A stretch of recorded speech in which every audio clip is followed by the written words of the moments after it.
26 जनवरी हमर गणतंत्र पर्व ला क्षेत्र के गांव-गांव में तिरंगा झंडा तोरण करके पर्व ला मनाए गिस।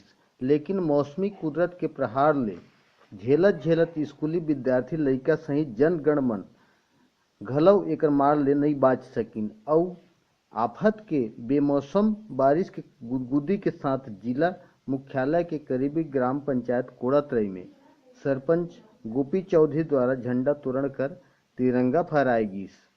और ग्राम के अन्य जगह आंगनबाड़ी भवन, ग्रामीण बैंक, स्टेट बैंक, पशु चिकित्सालय, पोस्ट ऑफिस, डाकघर सहित पायोनियर पब्लिक स्कूल, प्रतिभा विद्या मंदिर और छोटे बड़का सरकारी स्कूल भवन में प्रधान पाठक शाला विकास समिति अध्यक्ष मन तिरंगा फहराई और रिमझिम कपकपी जाड़ा के साथ स्कूली लइका मन प्रभात फेरी लगाई।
मैडम